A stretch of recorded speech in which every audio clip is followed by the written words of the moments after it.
Bills are playoff bound as the number 2 seed in the AFC. They'll be hosting the Pittsburgh Steelers 1 p.m. on Sunday at Highmark Stadium. And here to join us to talk about Buffalo nipping the Dolphins at the end of the season for the division title is my broadcast partner, Eric Wood, former Bills center and host of the Centered on Buffalo podcast.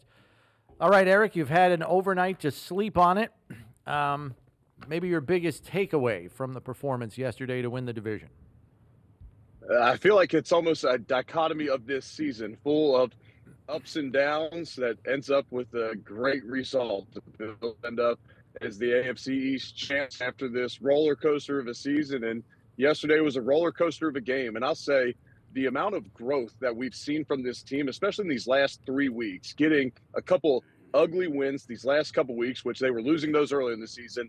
And then it just seemed like nothing was going their way. And Chris, I hate to admit it, but we were talking during one of the TV timeouts in the third quarter that it just feels like this is a Bills loss coming. We've seen this before, and it just doesn't seem like today's going to be their day. There's been too many turnovers. They can't get the ball in the end zone. They're not, scoring touchdowns in the red zone. They get stopped right before the end of the half. And look, you had your opportunity to probably go up a couple scores and you blew it. But instead, this group that has just found a tremendous amount of resiliency as soon as their backs were completely against the wall at 6-6 has come together. And, each week it's been different people stepping up, different sides of the ball stepping up. Yesterday, it's the special teams, which has been, I don't want to say a weakness for a lot of this season, but definitely not a true strength in the return game, the punt game, whatever it may be. And so yesterday, Deontay Hardy, he gives them that spark in the second half to tie the game up at 14. But to me, there's a ton of positives that we can get into coming from this game. But when you look at the way the defense played in the second half, I mean, it was hard. I felt bad for you, Chris, on the call, trying to do play-by-play of that Miami offense at times because there was so much motion and misdirection, especially in the backfield. It was hard to tell who even had the ball, much less if you're playing 5 yards off the ball as a linebacker and you have someone as fast as Devin Achane, running right past you. And so the way they adjusted in the second half, Mike McDaniel after the game said, look, they played more single high than we're used to seeing. People respect our speed so much. A lot of times you like to keep those safeties back. Well, they give up over 100 yards on the ground in the first half, and they only give up 7 in the second half because they completely attacked that Dolphins run game. I thought that was a phenomenal adjustment.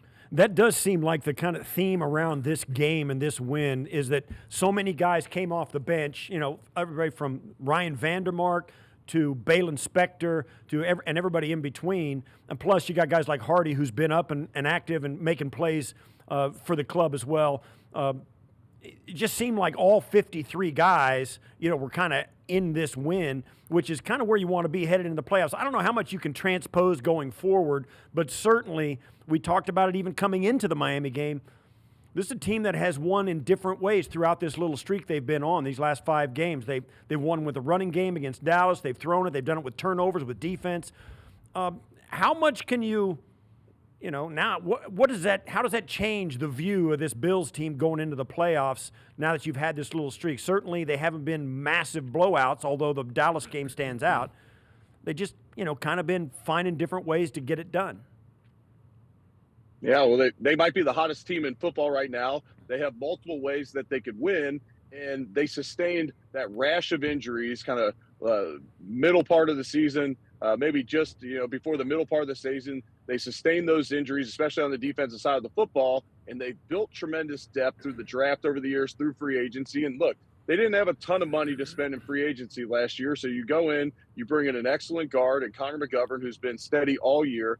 Taylor Rapp, especially because of Matt Milano going out, has had to play a major role on this defense throughout the season in the dime package. Well, then he gains all that experience, and he's the one that makes back-to-back plays at the end of the game with the pass deflection and then the interception. You've had guys like Shakir that has gotten valuable experience this year, and he's able to step in and take some of Gabe Davis's share of the catches. A Trent Sherfield, who you pick up in free agency last year, he steps up in the game yesterday against his former team. Ryan Vandermark, who they've been grooming, he's able to come in for a series on the game-winning drive that puts them ahead in the game. Poona Ford, he gets the block on the punt return, the final one on the punter. I didn't like the punter's chances. I didn't like Bailey's chances of bringing down Hardy anyways, but Poona Ford makes a block on him, which at the time, all I was thinking was, don't crush him.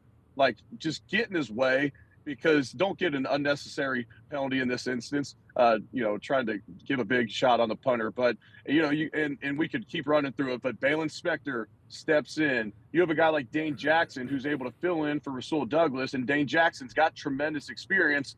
And look, this roster that Sean and Brandon have built, it's showing its value right now in the way that they're able to sustain injuries throughout the season, and then even now when they come in bunches during a game.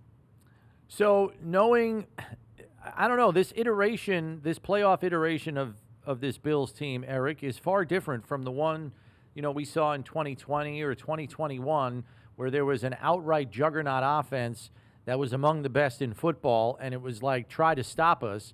Now this seems like a team that is more of a Swiss Army knife. They can win with defense and close out games. They can win with offense, different styles. They can run the ball down your throat if you give them the opportunity, and they can deliver big plays like they did last night. 5 of their biggest plays from scrimmage were all longer than any of the Dolphins' big plays. And that's the number one passing team in football that you did that to. When you have these diversified means by which you can win a football game, what does that do for a team's mental resolve in the playoffs? Yeah, your biggest fear heading into the playoffs, especially as hot as the Bills are right now, and you certainly feel like they have as good of a shot to win the Super Bowl as anybody, your fear would be if all of our eggs are in one basket. Let's say all of our eggs are in on the passing game, and we catch some terrible weather, or the pass protection, or Josh doesn't have his best game. Well, now you're eliminated. Well, now if the run game's not there, maybe if the passing game's not there, well, this defense has been playing well enough, they could potentially bail you out, and you can win in multiple different areas. And it's not even just one guy either. It's not, hey, if Diggs doesn't show up, we really aren't going to have any offensive production. We've seen many weeks where it's been different guys stepping up, and not just him at the skill positions. And I'll tell you, they have all those big plays yesterday, and Josh just barely overthrows Diggs on that deep ball, and that's 3 weeks. And I mean, the law of averages say that he's probably going to hit one of those here coming up. And I love that play design. It's formational tendencies. I'm assuming told Ramsey, okay, this is probably going to be a comeback or something shorter. And then Ramsey's also very aggressive, similar to how I talk about Rasul Douglas, and he's willing to take chances. And that's Jalen Ramsey. So Stephon Diggs hits him with a little stutter and takes the top off the defense. And I love that shot in the moment as well. And so, look, I mean, this offense has shown incredible balance, especially since Joe Brady has taken over, and it's been fun to watch.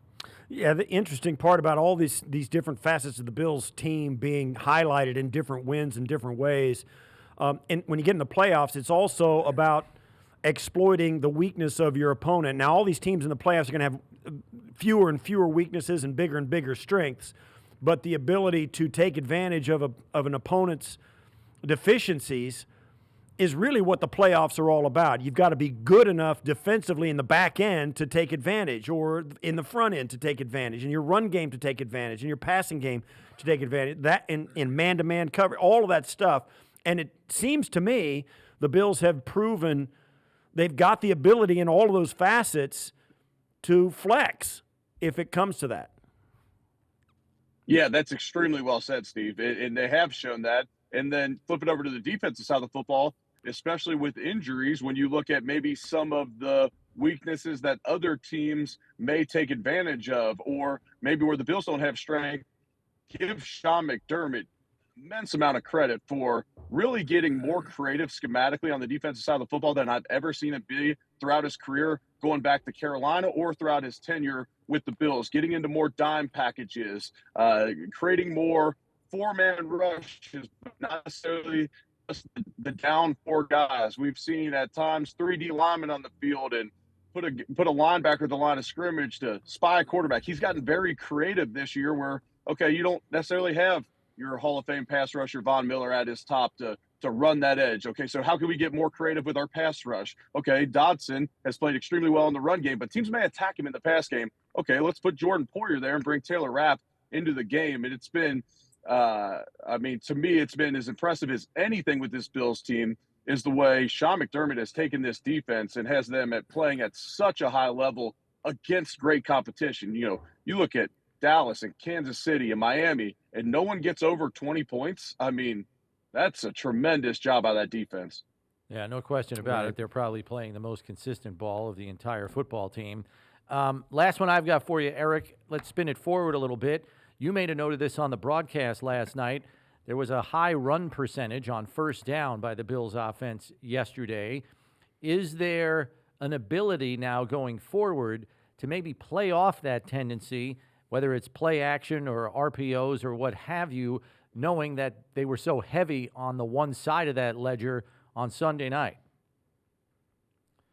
Absolutely. And look, I get it. You want to be as balanced as possible. Early in the game on many first downs, they were kind of taking that quick shot to Diggs, and you made a great point on that, Chris, that they were, attacking that linebacker level. And if you're not going to have Baker in there, well, there's the weakness we're going to exploit if you're in zone defense. Okay, here's Diggs in the slot. He's going right at him. And so, they were doing that early, and then in the second half, really sticking to that ground game on first down. And look, it's great when James Cook on the season averages almost 5 yards a carry. So you hand it off to him, you think, okay, we're now at 2nd and 5. We're in a great position. The whole playbook's open. But when it wasn't there on the ground, and whether that's from the running backs maybe missing a hole or predictability, I think you make a great point that you can play off of that now. And the play action percentage could ramp up, especially if the weather allows for it to this Sunday. Good stuff, Eric. It's great. I'm glad you traveled home safe.